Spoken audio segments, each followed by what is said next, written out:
حکیم عبدالحمید اپنے علاقے کے ایک مشہور حکیم تھے۔ اولاد نہ ہونے کے باوجود بھی وہ اپنی بیوی کے ساتھ ہنسی خوشی زندگی گزار رہے تھے۔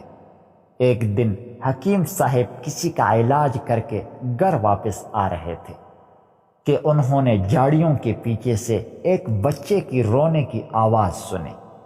حکیم صاحب بھاگتے ہوئے جھاڑیوں کے پاس گئے تو وہاں دیکھا کہ ایک نومولود بچی کپڑوں میں لپٹی ہوئی پڑی تھی۔ حکیم صاحب بچی کو گھر لے آئے اور خدا کا شکر ادا کیا کہ کسی درندے نے بچی کو نقصان نہیں پہنچایا۔ حکیم صاحب کی بیوی بچی کو دیکھ کر بہت خوش ہوئی اور انہوں نے اپنی اولاد کی طرح بچی کی پرورش شروع کر دی۔ 2 سال کے بعد حکیم کے گاؤں میں ایک بیماری پھیلنے لگی جس سے کئی لوگوں کی اموات ہو گئی۔ اس بیماری کے لہر سے بچے سب سے زیادہ متاثر ہوئے۔ حکیم اور اس کی بیوی نے فیصلہ کیا کہ بچی کی خاطر ہم اپنا علاقہ بدل دیں گے۔ پھر حکیم اپنی بیوی کو ساتھ لے کر ایک پہاڑی علاقے کی طرف روانہ ہوا۔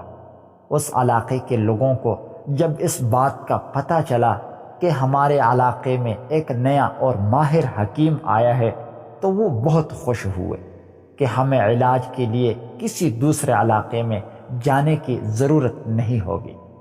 ایک دن حکیم صاحب نے دیکھا کہ چند لوگ ایک لڑکی کو رنگین چارپائی پر اٹھا کر لے کر جا رہے تھے اور لڑکی بہت رو رہی تھی۔ حکیم نے پوچھا کہ یہ لوگ لڑکی کو کہاں لے کر جا رہے ہیں؟ ایک آدمی نے حکیم صاحب کو بتایا کہ یہ لڑکی پیر حاکم علی کے پاس جا رہی ہے۔ مرشد کی ان کے گھروں پر نظر کرم ہوئی ہے اور مرشد نے اپنے دستار ان کے دروازے پر بھیج دی ہے۔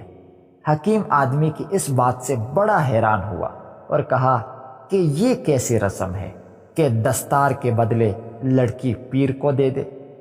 آدمی نے کہا کہ یہ ہمارے علاقے میں ایک رسم پائی جاتی ہے کہ پیر صاحب کو جو بھی لڑکی پسند آ جائے تو وہ اپنے سر سے اپنی پگڑی اتار کر اپنے مریدوں کو دے دیتے ہیں اور مرید ڈھول باجوں کے ساتھ اس پگڑی کو لے کر لڑکی کے گھر روانہ ہو جاتے ہیں۔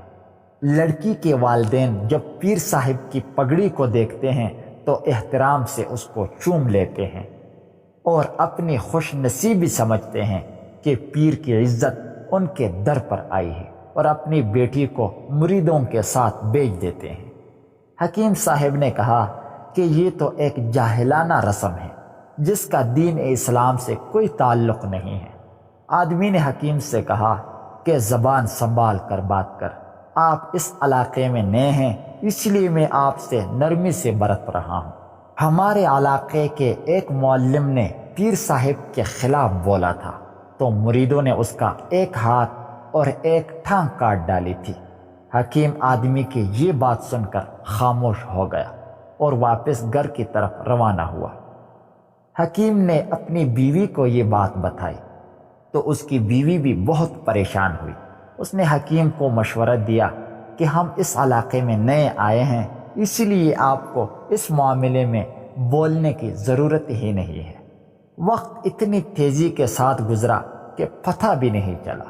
حکیم کی بیٹی جس کا نام مریم تھا جب جوان ہوئی تو اسے گاؤں کی یہ رسم بہت فضول لگی اور اس نے گاؤں کی عورتوں کو قائل کرنا شروع کر دیا کہ دین اسلام میں اس طرح کی فضول رسموں کی کوئی گنجائش نہیں ہے۔ ہر مہینے کی پہلی تاریخ کو گاؤں والوں کے لیے ضروری تھا کہ وہ اپنے خاندان کے ساتھ پیر صاحب کے آستانے پر حاضری ضرور دیں۔ حکیم صاحب نے جب مریم سے کہا کہ ہم بھی پیر صاحب کے آستانے پر حاضری دینے جائیں گے تو مریم نے انکار کر دیا۔ حکیم نے اپنی بیٹی کے سامنے ہاتھ جوڑ کر کہا کہ اگر مریدوں کے ذریعے پیر صاحب کو اس بات کا پتہ چل گیا تو تجھے نقصان پہنچا سکتے ہیں، اس لیے ہماری خاطر وہاں چلی جاؤ۔ مریم نے جب اپنے والد کو مجبور پایا تو اس کے ساتھ چلی گئی۔ سب لوگ پیر صاحب کے قدم چوم رہے تھے کہ اچانک پیر صاحب کی نظر مریم پر پڑ گئی۔ پیر صاحب مریم کو دیکھتے ہی اس کا دیوانہ ہو گیا۔ ان کی روانگی کے بعد پیر صاحب نے اپنے سر سے دستار اتاری اور اپنے مریدوں سے کہا کہ حکیم کے گھر روانہ ہو جاؤ۔ مرید پیر صاحب کی دستار کو لیے حکیم کے گھر روانہ ہوئے۔ حکیم صاحب گھر پر موجود نہیں تھے۔ مریم اپنے گھر میں بیٹھی تھی کہ اچانک اسے باہر سے ڈول کی تھاپ سنائی تھی۔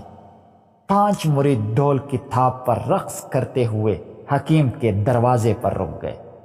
مریم کی ماں نے پوچھا کہ دروازے پر کون ہے اور کیا چاہتے ہو؟ تو مریدوں نے کہا کہ ہم پیر حاکم علی کے آستانے سے آئے ہیں، آپ کو مبارک ہو، پیر صاحب کی عزت آپ کے دروازے پر آئی ہے۔ حکیم صاحب کی بیوی نے جب یہ سنا تو اس کے پیروں سے زمین نکل گئی۔ مریم نے جب اپنے ماں کو پریشان دیکھا تو دروازے کے باہر آئی اور غصے میں آ کر پیر صاحب کی دستار کو گندی نالی میں پھینک دیا اور مریدوں سے کہا کہ تمہاری پیر کی دستار کی اصل جگہ یہی ہے۔ مریدوں نے جب مریم کی اس حرکت کو دیکھا تو طیش میں آ گئے اور زبردستی مریم کو اٹھا کر پیر صاحب کے آستانے پر لے گئے۔ انہوں نے لڑکی کو پیر صاحب کے سامنے پھینکتے ہوئے سارا واقعہ بتا دیا۔ پیر صاحب نے مریدوں سے کہا کہ تم چلے جاؤ اور اب کمرے میں داخل ہونے کی کسی کو بھی اجازت نہیں ہے۔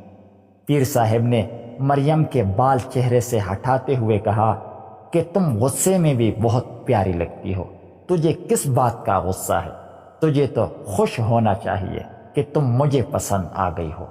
پھر جیسے ہی پیر مریم سے زبردستی کرنے لگا اور لپٹنے کی کوشش کی تو باہر سے آواز آئی، بدبخت انسان، اب تیری بربادی کا وقت شروع ہو چکا ہے۔